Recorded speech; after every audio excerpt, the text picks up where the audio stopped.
diárias, como as chamadas astrentes. Então você tem aí, no caso da Carolina Dickmann, um mandado de distanciamento. O Pânico encheu o saco de Carolina Dickmann para ela calçar a sandália da humildade. Ela falou, não vou calçar a sandália da humildade. Eles perseguiam em todos os locais.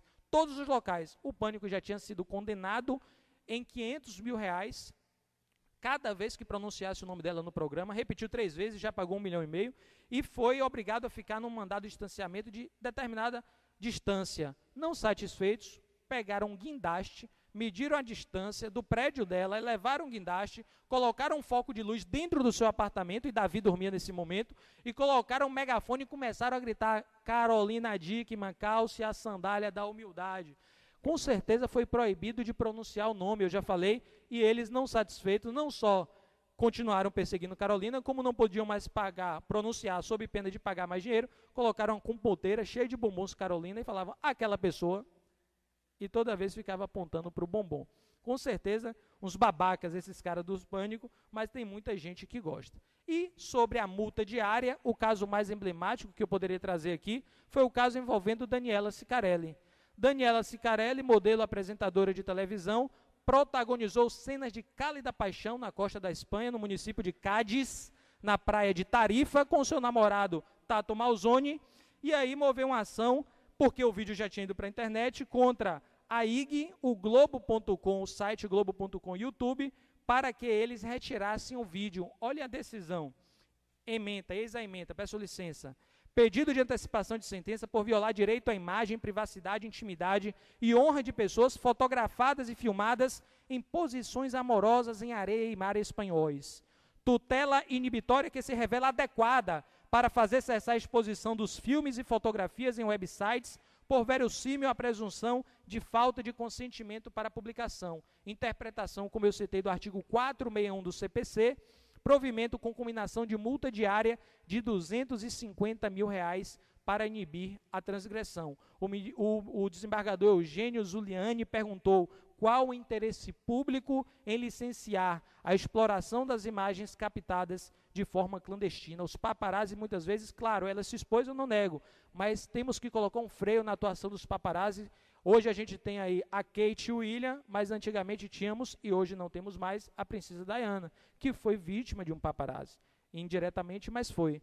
E aí, com certeza, nós temos que estar atentos a todas essas divagações. Para finalizar, eu queria só chamar a atenção dos lesados indiretos. Eu falei nesse instante que a morte extingue a personalidade.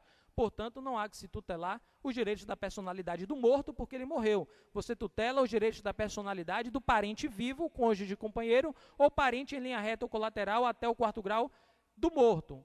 E aí, com certeza, eu não poderia também deixar de ventilar esse caso, mais do que emblemático, o caso envolvendo o jogador Garrincha. O jornalista Rui de Castro, no ano de 1999, publicou pela editora Abril, se eu não me engano, uma biografia não autorizada do Garrincha, Estrela Solitária, um brasileiro chamado Garrincha. Não houve autorização formal e as suas, parênteses, 11 filhas ajuizaram a indenização, e elas demonstraram que o que mais a chateavam era um capítulo do livro intitulado, olha o nome do capítulo, Garrincha foi conhecido por fazer muitos gols, uma máquina de fazer gols, e o nome do capítulo do livro era Garrincha, a máquina de fazer sexo. Meus caros, se você ler o capítulo, fica clara a intenção do autor, que não é mostrar as vitórias nos campeonatos, não é mostrar que Garrincha possuía dribles desconcertantes. Garrincha, que diga-se de passagem, é natural de Pau Grande. Pau Grande se localiza aí no estado do Rio de Janeiro, distrito de Magé, no estado do Rio de Janeiro. Mas que era conhecido não só pelos seus dribles desconcertantes, como também pelas suas proezas fora dos gramados. Olhe lá, o juiz de primeira instância reconheceu preliminarmente esse direito e deu decisão favorável às filhas, concedendo indenização por danos materiais e morais. Na segunda instância, olha o que aconteceu. Os advogados do escritor conseguiram modificar a decisão. Alegaram, dentre outras coisas, que o direito à imagem é um direito personalíssimo, fato que impediria a transmissão desse direito às herdeiras. Justamente por isso não tinham legitimidade para a ação. Isso procede ou não? Não, a gente acabou de falar. O curioso foi que o desembargador negou o direito das filhas, não sob este argumento ventilado pela defesa da editora. Disse o desembargador João Dibe: não reconheço o pedido de indenização feito pelas herdeiras, sob o argumento de que o tamanho do pênis do jogador citado no livro deveria ser motivo de orgulho para a família, e não de ofensa. Disse ainda o desembargador, abre aspas, as asseverações de possuir um órgão sexual de 25 centímetros e de ser uma máquina de fazer sexo antes de serem ofensivas são elogiosas. Malgrado, custa crer que um alcoolista tenha tanta potência sexual. E continua, há que se assinalar que neste país ter um membro sexual grande, pelo menos, é motivo de orgulho, posto que significa masculinidade. O desembargador ainda cita na sua decisão a foto da capa do livro. Olha o que diz o desembargador. Pelo menos nos autos não consta que tenha sido medido, mas quando olho para a capa, vejo o sujeito de pernas abertas e não percebo tanto volume.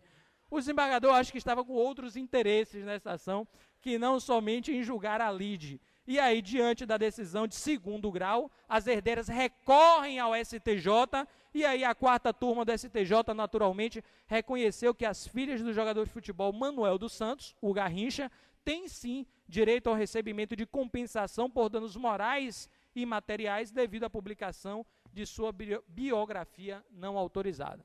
Meus amigos, por todas essas declarações, eu diria que nós, operadores do direito, temos que ficar cada vez mais atentos. Historicamente, eu costumo dizer que os congressos de penal só falavam de direito penal, os congressos de civil só falavam de direito civil, tributário, tributário e constitucional, constitucional. E hoje, nós nos permitimos essa oportunidade ímpar e somente, claro, uma mente tão brilhante como o nosso organizador desse exemplo, o doutor Francisco Salles, para permitir nesta tarde de quinta-feira, tão bela quanto as tardes de quinta-feira de Salvador, que nós oxigenássemos a tutela dos direitos humanos, porque falamos também de direitos humanos, mas a partir agora de uma aproximação desse direito que está, como diria Nelson Rodrigues, na vida como ela é, está no cotidiano da vida das pessoas. É muito feliz para mim, não só para mim, como para qualquer outro professor que por aqui passe, ver esse auditório cheio de pessoas que querem aprender, angariar conhecimento e, com certeza, nas suas vidas profissionais, dizer mais sim do que não. Eu elevei a dignidade da pessoa humana como a tônica do meu discurso e trago novamente a dignidade da pessoa humana para a minha conclusão, lembrando a obra Janela sobre a utopia do poeta Eduardo Galeano, quando ele diz que a dignidade da pessoa humana ela deve ser utópica e não atópica. Atópica seria deslocada, sem sentido. Ele defende que ela seja utópica. E as pessoas perguntam, como assim utopia? E ele responde, não naquele sentido de algo inatingível. Utopia, como se eu pudesse perceber que a dignidade está nas estrelas. E se a dignidade está nas estrelas, se eu ando um passo, ela se afasta um passo. Se eu caminho 10 passos, ela se afasta 10 passos. Por mais que eu caminhe, jamais alcançarei. Para que serve a utopia e a dignidade nas estrelas dessa forma? Perguntam os leitores. E ele, com frase ontológica de rara felicidade, responde, para que dessa forma nós possamos caminhar. Fiquem todos com Deus, muito obrigado e até a próxima, se Deus quiser. Tchau.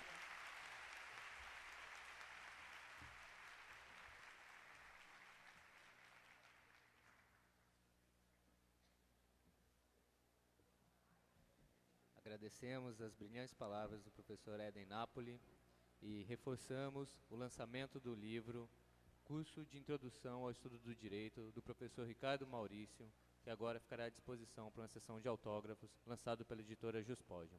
Obrigado a todos e encerramos esse painel. Boa tarde.